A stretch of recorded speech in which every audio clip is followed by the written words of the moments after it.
क्या आप जानते हैं कि जिस वक्त आप निश्चिंत होकर अपने घर में चाय की चुस्की ले रहे होते हैं, ठीक उसी वक्त आपके कलेजे का टुकड़ा यानी आपका बच्चा मौत की रफ्तार वाली एक डग्गामार वैन में फंसा हो सकता है। क्या आपको पता है कि आपके बच्चे को स्कूल ले जाने वाली उस गाड़ी के नीचे कितनी गहरी खाई छिपी है? आज का ये वीडियो हर उस माँ बाप के लिए एक चेतावनी है जो अपने बच्चों को स्कूल बस या ऑटो में बिठाकर ये सोचते हैं कि वो सुरक्षित हैं। सावधान हो जाइए, क्योंकि अब प्रशासन ने वो सच खोल दिया है जिसे सुनकर आपकी रूह कांप जाएगी। उत्तर प्रदेश के जनपद में हड़कंप मचा हुआ है, क्योंकि जिलाधिकारी राजेश कुमार पांडेय ने अब उन मौत के सौदागरों पर सीधा प्रहार करने का मन बना लिया है जो स्कूली बच्चों की जिंदगी से खिलवाड़ कर रहे हैं। मामला बेहद गंभीर है और जिलाधिकारी के कड़े निर्देश सीधे उन अधिकारियों को दिए गए हैं जो अब तक शायद चैन की नींद सो रहे थे। परिवहन आयुक्त उत्तर प्रदेश के आदेशों को अब जमीन पर उतारने का वक्त आ गया है। जिलाधिकारी ने साफ लफ्जों में कह दिया है कि बच्चों की सुरक्षा प्रशासन की सर्वोच्च जिम्मेदारी है, इसमें रत्ती भर भी लापरवाही बर्दाश्त नहीं की जाएगी। अब सवाल यह है कि क्या अब तक व्यवस्था सो रही थी? क्या किसी बड़े हादसे का इंतजार किया जा रहा था? जरा सोचिए उन अवैध मैजिक वैन और ऑटो रिक्शा के बारे में जो बिना किसी वैध परमिट के भेड़ बकरियों की तरह बच्चों को ठूस ठूस कर सड़कों पर दौड़ रहे हैं। डीएम राजेश कुमार पांडेय ने अब स्पष्ट कर दिया है कि परिवहन विभाग, पुलिस और शिक्षा विभाग को एक साथ मिलकर ज्वाइंट ऑपरेशन चलाना होगा। जिले की हर सड़क पर अब इन विभागों की पैनी नजर होगी। हर उस वाहन की कुंडली खंगाली जाएगी जो स्कूल के नाम पर बच्चों को ढो रहा है।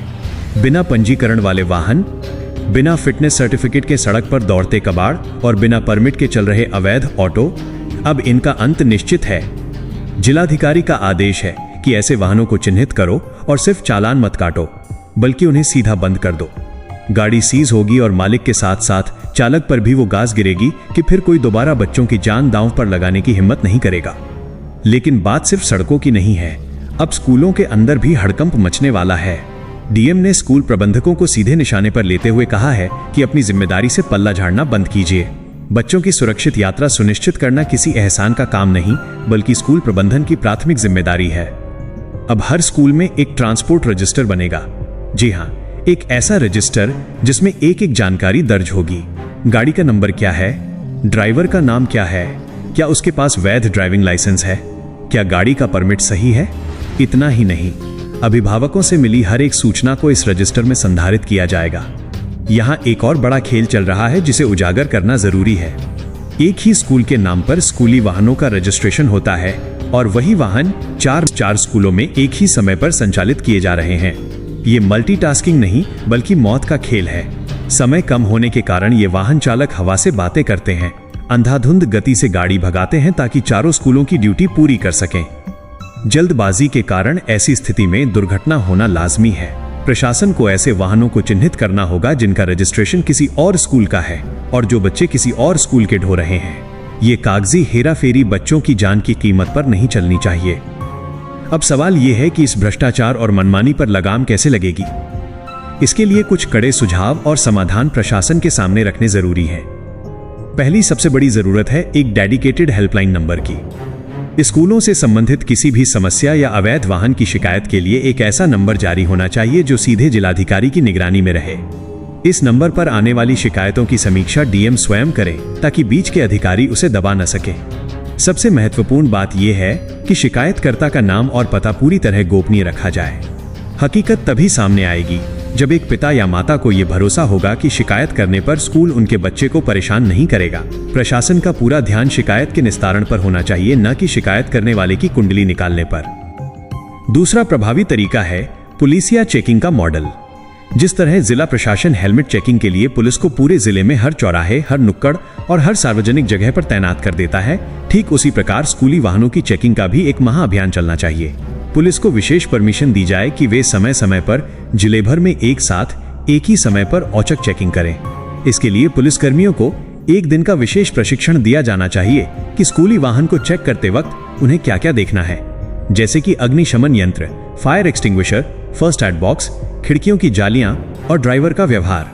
जब तक हर चौराहे पर पुलिस स्कूली वाहनों को चेक नहीं करेगी, तब तक ये अवैध वैन चालक कानून का मजाक उड़ाते रहेंगे। इसके अलावा हर स्कूली वाहन में जीपीएस ट्रैकिंग और पैनिक बटन अनिवार्य होना चाहिए, जिसका सीधा एक्सेस संबंधित थाने और शिक्षा विभाग के पास हो। स्कूलों को पाबंद किया जाए कि वे अपने कैंपस के बाहर लगे सीसीटीवी कैमरों का फुटेज परिवहन विभाग के साथ साझा करें, ताकि ये पता चल सके कि किस वाहन में क्षमता से अधिक बच्चे बिठाए गए हैं। डग्गामार वाहनों को संरक्षण देने वाले स्कूल प्रबंधकों पर भारी जुर्माना और उनकी मान्यता रद्द करने जैसी कठोर कार्यवाही ही इस सिस्टम को दुरुस्त कर सकती है। आम आदमी आज पिसा जा रहा है, कभी ट्रैफिक के नाम पर तो कभी खराब व्यवस्था के नाम पर, लेकिन जब बात बच्चों की आती है तो कलेजा मुंह को आता है। जिलाधिकारी ने अभिभावकों से भी एक भावुक और सख्त अपील की है। उन्होंने कहा है कि सिर्फ स्कूल के भरोसे न रहें, अपने बच्चों को केवल सुरक्षित और अधिकृत वाहनों में ही भेजें। अगर आपको कहीं भी कोई अनियमितता दिखती है तो चुप मत रहो। शिक्षा विभाग, परिवहन विभाग और पुलिस अधिकारियों को सख्त हिदायत दी गई है कि इस व्यवस्था के अंतर्गत नियमित निरीक्षण होना चाहिए। ये कोई एक दिन का अभियान नहीं है, ये सतत निगरानी की प्रक्रिया है। सिस्टम को अब जागना ही होगा, क्योंकि अब मामला कागजों का नहीं, मासूमों की मुस्कुराहट और उनकी सुरक्षा का है। अब फैसला आपके हाथ में है। क्या आपको लगता है कि एक गोपनीय हेल्पलाइन नंबर से व्यवस्था सुधरेगी? क्या पुलिस को हेलमेट की तरह स्कूली वाहनों की भी सघन चेकिंग करनी चाहिए? क्या आपके इलाके में भी एक ही वैन कई स्कूलों के बच्चे ढो रही है? अपनी राय कमेंट बॉक्स में लिखकर इस मुद्दे को एक जन आंदोलन बनाइए। इस वीडियो को इतना शेयर करें कि यह प्रशासन और सोए हुए अधिकारियों के कानों तक पहुंचे। अपनी आवाज उठाइए, सिस्टम को जगाइए, क्योंकि आज अगर आप चुप रहे तो कल किसी मासूम की जान जोखिम में हो सकती है। कमेंट में अपनी राय जरूर दें।